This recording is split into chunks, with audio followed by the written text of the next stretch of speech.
Happy birthday, hey, happy birthday, dear Kaimada. Happy birthday to you.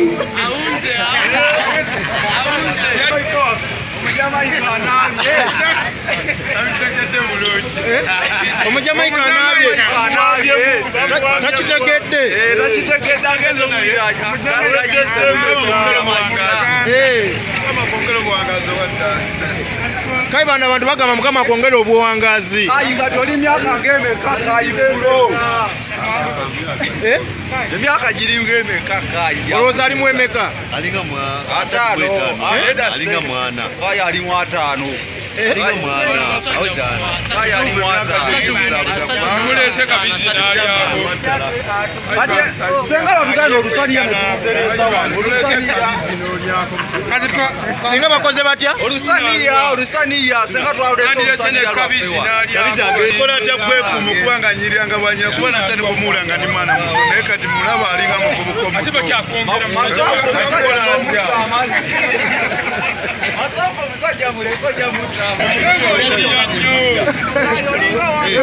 Soka nyina Yesu. Kyokubiri ndi embi.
Maswango mukwasizza ati?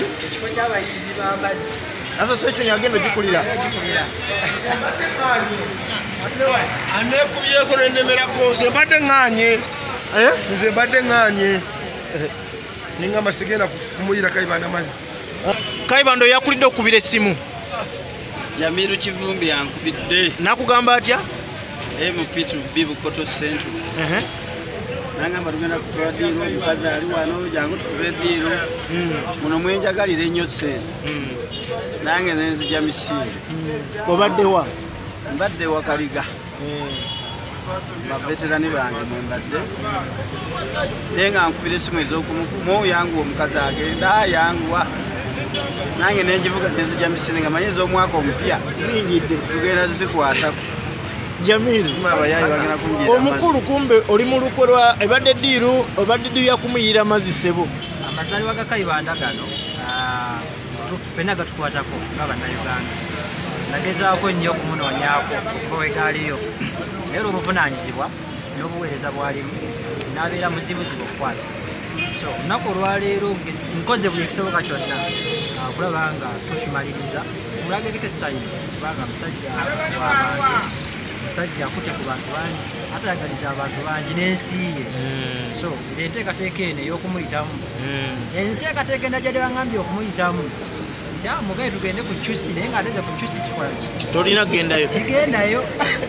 Ne mumanya nti kati kaayiwandika munywereze mu kya bizinesi naye nga tumuyozaayoza olw'amazaalibwa gano ate tumwebaza omutima omulungi gw'alina okwagala kw'alina eri abantu ate tusaba Katonda ayongere omuwangaza n'omukozesa ebiro bantu bangi nyo bamwenyumirizaamu ate ne bamuwa amazaalibwa g'amaswangu ngenda gaswama ngategeke bulungi ngenda muyira amazzi gano agababula embizzi kyengenda okusasula amaswangu naye nga happy birthday amiina nebaza Katonda nti mpezeza emyaka 54 okuva 1968 okutuuka kati mpezeza emyaka 54 ate era nkyali nnyo guno mulundi gwakumeka nga bakolera surprise party ndowooza gwe mulundi gwakubiri bakinkolako eyo mukyalo waffe abaana bange nali sikifunangako kifaanana bwekiti naye Mukama abawo omukisa naye Maswanku muteresi ngenda muyiragana agababula embizzi tabadde mwangu mwagala nnyo omusajja omu waki ndi ku radio omusajja omu nkola ku TV omusajja waki Kayibanda ne Suna Ben waki Kayibanda mukwano gwa Suna Ben kati Kayibanda eya nanjagala nnyo nasindika mu field bino bino byekola mu field okunya n'abantu Kayibanda ateekawo amagezi kati mbadde sina kyammuwa sina sente sina lunda bisolo byayagala obadde osobola muyira mazzi neŋŋamba kati muno naye tabadde mwangu naye tumukutteko omanyi kagambe kagenda okuyira agambye mwangu bye ku mulambo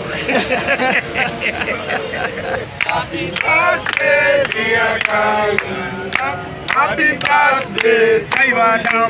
Pulo, wewe nyiba sebale banyo mwana kujja kumukolo kwaffe.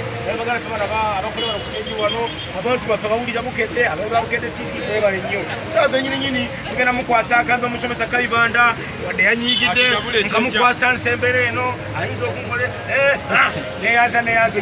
Namwa. Katonda wa Ibrahim Sakani yako boli Katonda bogabo musate kubako boyini. Tukwebaza obwa byonna byokoze Mukama. Twebaza olw'emyaka 5 mwezi omusajja ono gy'amaze era tukkiriza Katonda nti n'omwaka 2023 tujja kubeera ku mazaalibwa ge bwe tuti. So tusaba okitukuza ekintu kino naye okusinga byonna abateeseteese ekintu kino Mukama obatuweera omukisa bateeketeeke n'ebisinga ku bino Mukama waffe. Taata ekyo kusabye okuyita mu ebisinga amannya gonna erya Mukama waffe Yesu Kristo.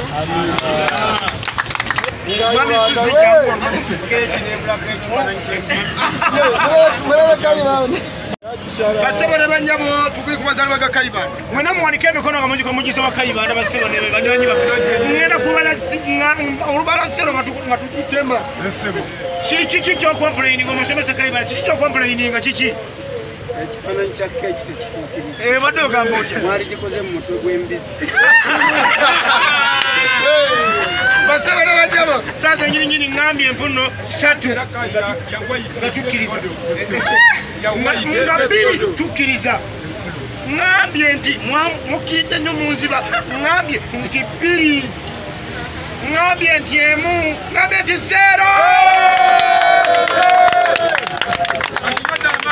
Amazaalibwa amalungi Kayibanda naki? Kayi kwata akambe salasala. Mami Suzi muyambeko asalesale keeki agabule abantu be abanywanyi be tweyanza nnyo mwami Kivumbi Jamiru webale nnyo olw'enteekateeka z'okoze.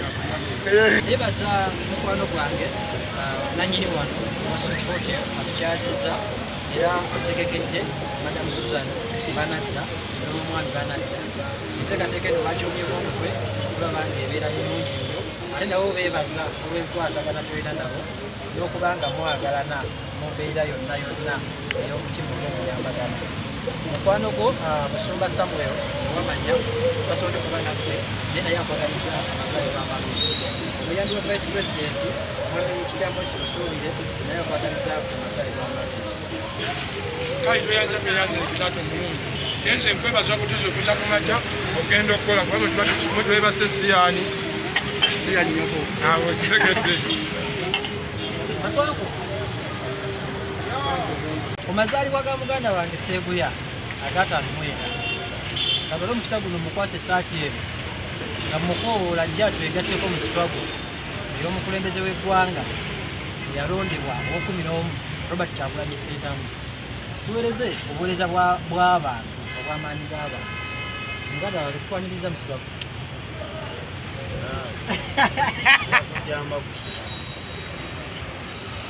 erikoki okkiriza tugende mu struggle. Struggle is a serious struggle. Ne struggle ye kutya. Struggle ye. Hey, lokuba kena mu struggle tugende.